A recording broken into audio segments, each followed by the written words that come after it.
പത്മരാജൻ്റെ wife ചേച്ചി ചോദിച്ചൊരു ചോദ്യമുണ്ട്. അത് ഞാൻ അശോകന് മുതലുള്ള ചോദ്യം ആയതുകൊണ്ട് ഞാനത് പയ്യെ പയ്യെ തട്ടി നിൽക്കുകയായിരുന്നു. പക്ഷേ എനിക്ക് മറുപടി പറഞ്ഞില്ലെങ്കിൽ ചേച്ചി പറഞ്ഞു. അല്ല, മറുപടി പറഞ്ഞേ പറ്റൂ. പഴയ സംവിധായകന്മാർ, പുതിയ സംവിധായകന്മാർ, ഈ സംവിധായകന്മാരോടൊക്കെ ഒപ്പം ജോലി ചെയ്യുമ്പോൾ പഴയിൽ നിന്ന് പുതിയതിലേക്കുള്ളൊരു കമ്പാരിസൺ എടുക്കുകയാണെങ്കിൽ എങ്ങനെയാണ് അശോകൻ പ്രതികരിക്കുന്നത്? ആരെയും പണക്കരുത്. വളരെ ഒരു നൂൽപ്പാലത്തേക്കുള്ളൊരു ചോദ്യമാണ്, നമുക്കാണത്. സാധാരണ രീതിയിൽ അശോകൻ വളരെ വൈദ്യുതി കാണിക്കുന്ന ഒരു മേഖലയാണത്. വലിയ പണക്കൊന്നും കൂടാതെ അങ്ങോട്ട് മുമ്പോട്ട് പോകുന്നത്. അതെ അതെ അതെ. പക്ഷേ നമുക്ക് പലപ്പോഴും സത്യം പറയാതിരിക്കാൻ വയ്യ. ഒരുപാട് അപ്രിയ സത്യങ്ങളുള്ള പ്രശ്നങ്ങളൊക്കെ ഉണ്ട്. എങ്കിൽ പോലും ഞാനിപ്പം അങ്ങനെയുള്ളവരുടെ ഇപ്പം പത്മരാജനെ പോലുള്ള കുറച്ച് സംവിധായകരുടെ പടത്തിൽ അഭിനയിച്ചത് എൻ്റെ സംബന്ധിച്ച് ഏറ്റവും വലിയ ഭാഗ്യമായിട്ട് ഞാൻ കരുതുകയാണ്. അപ്പം പിന്നീട് ഒരുപാട് സംവിധായകരുടെ പടങ്ങളിൽ ചേച്ചി പറഞ്ഞ പോലെ അഭിനയിച്ചുകൊണ്ടിരിക്കുകയാണ്. അപ്പം അത് ഇപ്പം വരുന്നവരും തൊട്ട് മുമ്പുള്ളവരും. ഞാൻ സ്വാഭാവികമായിട്ട് ഇപ്പോഴും ഒരു ഡയറക്ടറുടെ കീഴിൽ അഭിനയിക്കുമ്പോൾ എൻ്റെ മനസ്സിൽ ആദ്യം വരുന്നത് അദ്ദേഹമാണ്.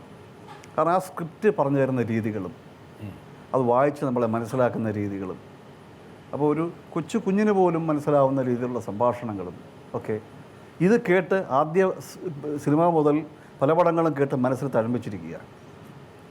അപ്പോൾ ചില സംവിധായകരുടെ പടത്തിൽ അഭിനയിക്കുമ്പോൾ ഞാൻ തുറന്ന് പറയുകയാണ്, അത് നമുക്ക് സ്ക്രിപ്റ്റില്ലാത്ത പടങ്ങൾ അഭിനയിക്കുന്നുണ്ട്.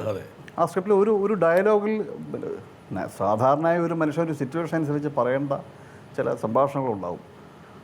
അപ്പോൾ അതെങ്ങനെ ഒരു മനുഷ്യൻ പറയും എന്ന് പോലും ചില പടങ്ങളിൽ നമ്മൾ അഭിനയിക്കുമ്പോൾ അങ്ങനെ വരുന്നില്ലല്ലോ നമുക്ക് തോന്നുന്നുണ്ടാകുന്നുണ്ട്. അപ്പോൾ നമുക്ക് ഇന്നൊരു സീൻ അഭിനയിക്കുമ്പോൾ നമുക്ക് തോന്നും ഇതിന് ആപ്റ്റല്ല, നമുക്ക് ഈ ഒരു ഡയലോഗ് ഒരിക്കലും ഇവിടെ ആവശ്യമില്ല. എന്തിനാണത്? സിനിമ ഒരു ജീവിതഗന്ധി അല്ലാതായി മാറിയോ? അതായിരിക്കും പ്രധാനം. അതായത് നമ്മുടെ ലൈഫുമായിട്ട് വലിയ ബന്ധം ഉണ്ടാകാത്ത രീതിയിലേക്ക് പോയി. അതാണ് ഇപ്പം അവരുടെയൊക്കെ സിനിമകൾ, പപ്പയുടെയൊക്കെ സിനിമയുടെ പ്രത്യേകത എന്ന് പറഞ്ഞാൽ ഇപ്പം ഒരു 25 അല്ല 50 വർഷം അതിനുശേഷവും കഴിഞ്ഞാലും ആ പടങ്ങൾ അപ്പോഴും ഫ്രഷായിരിക്കും. അവരുടെ ജീവിതം പോലെ തന്നെയാണ്. ഡയലോഗ് പറയുന്നതെല്ലാം വളരെ നാച്ചുറലായിരിക്കും. സംഭാഷണങ്ങളും ഒരു മനുഷ്യൻ എങ്ങനെ പറയാം, വളരെ അപ്രോപ്രിയേറ്റ് ആയിട്ടുള്ള വെക്കാബുലറി ആയിരിക്കും. അതെ അതെ. കോഴിക്കോടുകാരെ ഒരു ഭാഷ പറയും, തിരുവനന്തപുരത്തുകാരുടെ, എറണാകുളംകാരുടെ, കോട്ടയംകാരുടെ, ആലപ്പുഴക്കാരുടെ, ഇതെല്ലാം വളരെ കൃത്യമായിട്ട് കറക്റ്റായിട്ട് ആ ഡയലോഗ് അതിനകത്ത് ഡീറ്റെയിലിംഗിൽ വന്നതായി ശ്രദ്ധിക്കും. ഡീറ്റെയിൽഡ് അയാളുടെ ഒരു ക്യാരക്ടറിൻ്റെ അയാളുടെ സ്വഭാവം എന്താണ്, ഈ ക്യാരക്ടർ അയാളുടെ മാനസികാവസ്ഥ, അതൊരു ഡയലോഗ് വരുമ്പോൾ അവനിപ്പോൾ കുറച്ച് ദുഃഖിതനാണ് ഫോർ എക്സാമ്പിൾ, കാരണം കഴിഞ്ഞ അതുകൊണ്ടാണ്, ഇതൊക്കെ അതിനകത്ത് എഴുതും. അപ്പം നമുക്ക് ഒരു ആർട്ടിസ്റ്റിനെ സംബന്ധിച്ച് ഇത് കേൾക്കുമ്പോൾ ഏതാണ്ട് ഒരു രൂപം പൂർണ്ണമായിട്ട് നമുക്ക് കിട്ടും, നമുക്കത് ആ ഒരു ഇൻവോൾവ്മെൻറ്റ് കിട്ടുകയാണ് അത്.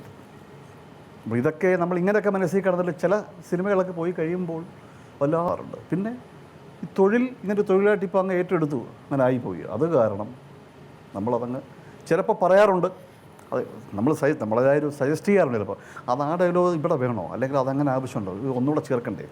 ചിലത് കേൾക്കും, ചിലർക്കത് ഇഷ്ടമാവില്ല, ചില നമ്മൾ ഉണ്ടാകാൻ പോവില്ല.